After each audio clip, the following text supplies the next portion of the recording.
नमस्कार, बहुत स्वागत है आपका। हिंदू धर्म में मोर पंख का बहुत महत्व है और मोर पंख न केवल भगवान श्री कृष्ण को प्रिय है बल्कि माँ सरस्वती, माँ लक्ष्मी, भगवान कार्तिकेय, गणेश जी महाराज, भगवान शिव और साथ ही श्री हनुमान जी को भी पसंद है। तो हिंदू शास्त्र में मोर पंख रखना बहुत शुभ माना जाता है। मोर पंख कुछ लोग घरों में सजाने के लिए इस्तेमाल करते हैं तो कोई अपनी किताबों में रखता है। लेकिन क्या आपको पता है मोर पंख आपके घर के वास्तु दोष को भी ठीक करता है और ग्रहों की पीड़ाओं से मुक्ति भी दिलाता है। भगवान श्री कृष्ण के माथे पर सजाया जाने वाला मोर पंख जितना खूबसूरत दिखता है उससे कहीं ज़्यादा प्रभावशाली है, क्योंकि इनके बिना तो भगवान श्री कृष्ण जी का श्रृंगार ही अधूरा है, उनका पूजन ही अधूरा है। घर में मोर पंख रखने से बुरी शक्तियों का नाश होता है।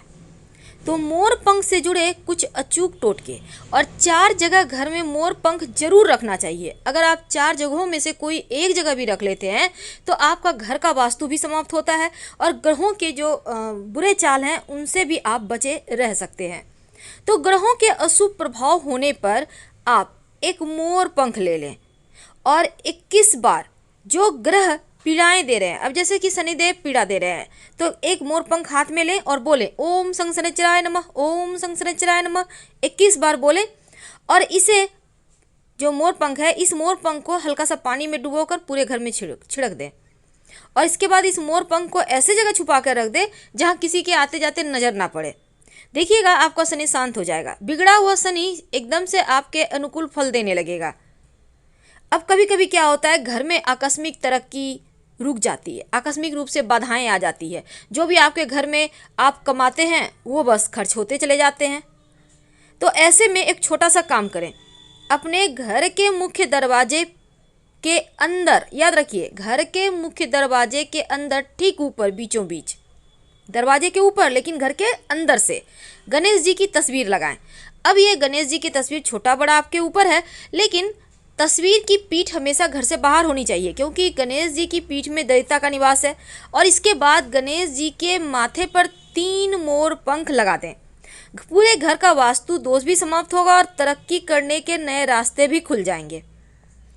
कभी कभी क्या होता है कुंडली का राहु ही बिगड़ जाता है, जीवन में बहुत परेशानियां देता है। अक्सर लोग कहते हैं कि मोर हमारे जीवन में जो बहुत ज़्यादा राहु तकलीफ दे रहे हैं, आकस्मिक रूप से दुर्घटनाएं, समस्याएं, धन हानि होते जा रहे हैं, तो यकीनन ये राहु का ही काम है। अगर आपका कुंडली में राहु का दोष हो तो मोर पंख हमेशा अपने पर्स में, अपने पॉकेट में, बटुए में रखें। महिला है पुरुष है हर कोई, राहु दोष समाप्त हो जाए, कार्यों की बाधाएं समाप्त हो जाएगी। अब बच्चे हैं, बार बार नज़र लग जाते हैं, आप सोचते हैं पता नहीं क्यों बच्चा पढ़ता नहीं है, खाता पीता नहीं है ढंग से, तो इस आप क्या करेंगे, अगर आपको लगे कि आपके घर परिवार को अक्सर नज़र लग जाता है तब आप अपने घर के मुख्य दरवाजे के पास ऐसी जगह मोर पंख लगा दें कि जैसे ही लोग आपके घर में आते हैं सबसे पहले नज़र मोर पंख पर ही पड़े। नज़र दोष उनका वहीं खत्म हो जाएगा और आपके घर में आकर आप लोगों का बुरा वो नहीं कर पाएंगे, या फिर उनकी दृष्टि में जो बुरी चीज़ें हैं वो मोर पंख सोख ले जाएगा। बच्चे का पढ़ाई में भी मन नहीं लगता है, तो अगर ऐसा है कि बच्चे का पढ़ाई में मन नहीं लगता, पढ़ा हुआ उसे याद नहीं रहता, तो उनके बुक्स में, कॉपी में आप मोर पंख रख दें। देखिएगा धीरे धीरे उनकी स्मरण शक्ति बढ़ेगी, एकाग्र होने की शक्ति बढ़ेगी और फिर पढ़ाई में उनका मन लगने लगेगा। तो कभी ऐसा भी होता है कि दुश्मन बहुत परेशान करते हैं, कई बार तो घर के लोग ही दुश्मनी करते हैं। साथ में रहेंगे, प्रेम से बात करेंगे, लेकिन आपके लिए कभी अच्छा सोचेंगे भी नहीं। अब ऐसे दुश्मनों से मुक्ति पाने के लिए एक छोटा सा प्रयोग, ये मोर पंख का प्रयोग आपके दुश्मन की बुद्धि बदल देगा। हनुमान जी के मंदिर में जाएं किसी भी दिन, हनुमान जी के मस्तक का सिंदूर थोड़ा सा उंगली में ले लें और अगर मंगलवार शनिवार हो तो ज़्यादा अच्छा, लेकर उस मोर पंख पर दुश्मन का नाम लिख दें और अपने घर के पूजा स्थान पर रख दें या मंदिर में ही रख दें। अगले दिन सुबह अर्ली मॉर्निंग सुबह सुबह उठिए और उसे लेकर बहते हुए जल में प्रवाहित कर दें, पीछे मुड़कर मत देखिएगा, शत्रु शांत हो जाएगा। कई बार बहुत कोशिश के बाद भी आपकी मनोकामना पूर्ण नहीं होती, काम में बार बार अड़चने आती है, तब ऐसे में अगर जीवन में प्रेम खो गया हो, वैवाहिक जीवन में समस्या, आपके जो लव है उनके साथ आपकी नहीं बन पा रही, तब आप भगवान श्री कृष्ण राधा जी के मंदिर में जाकर एक मोर पंख उनके माथे पर सजाकर छोड़ दें। 40 दिनों तक वहीं पर रहने दें और 40वें दिन आप वो मोर पंख लाकर अपने बेडरूम में रख लें। प्रेम बढ़ेगा, खुशियाँ बढ़ेगी। जो पति पत्नी में अनबन है वो अपने घर के बेडरूम में पूरब या दक्षिण पूरब दिशा में मोर पंख रखिए, या फिर दीवार में मोर पंख आप लगा दें, या फिर मोर पंख का पंखा लाकर आप अपने घर में सजा दें। ये उपाय करने से आपके रिश्तों की मुश्किलें दूर होती हैं। अगर आपके छोटे बच्चे हैं, बार बार नज़र लगते हैं, तो उनके तकिए के कवर में मोर पंख डाल दें, उनके तकिए के नीचे मोर पंख डाल दें, उनके बेड के नीचे मोर पंख डाल दें। आपके बच्चों को नज़र नहीं लगेगी।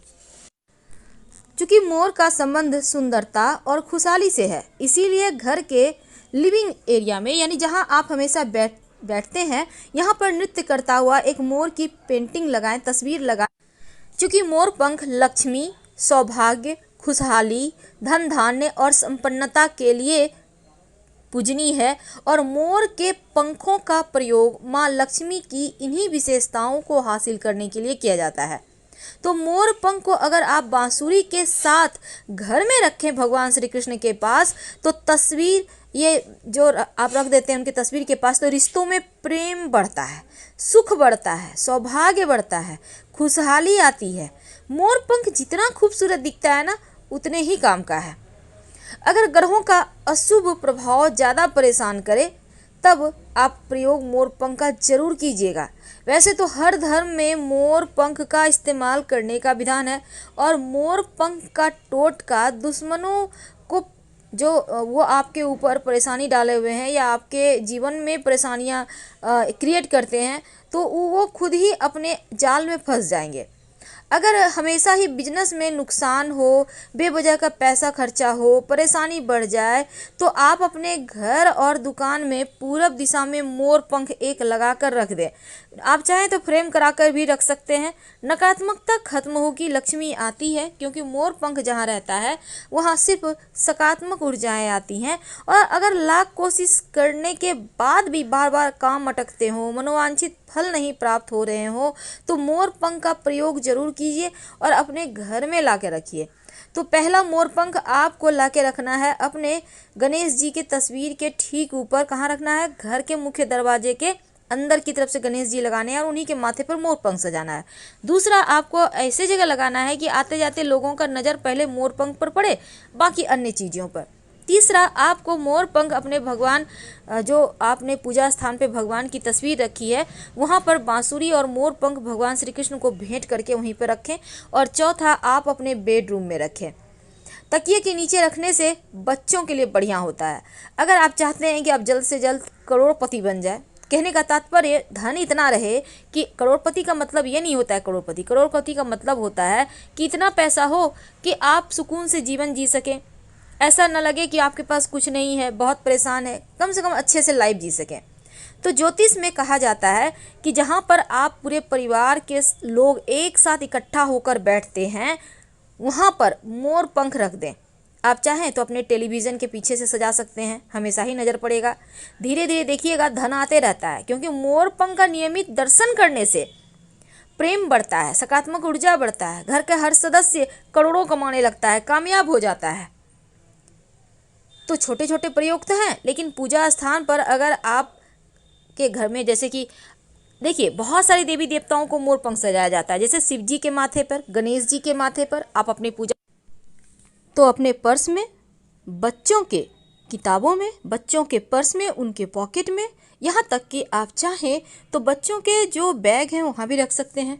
तो मोर पंख सकारात्मक ऊर्जा को बढ़ाता है और नकारात्मक चीज़ों को दूर भगाता है। इसीलिए तो डाइनिंग एरिया में मोर पंख लगाने की सलाह दी जाती है। आप फ्रेम में जड़वा कर भी रख सकते हैं। आपके घर में लक्ष्मी स्थिर हो जाती है। जहाँ मोर पंख होता है वहाँ सिर्फ सुकून होता है, पॉजिटिव एनर्जी होती है, निगेटिविटी का भंडार हो ही नहीं सकता। और जिस घर में टेंशन ज़्यादा हो उस घर में मोर पंख जरूर रखना चाहिए। तो फिलहाल विदा लेंगे। जानकारी अच्छी लगे तब लाइक कर सब्सक्राइब अपनों से शेयर करें और कमेंट में हर हर महादेव जरूर लिखें। धन्यवाद।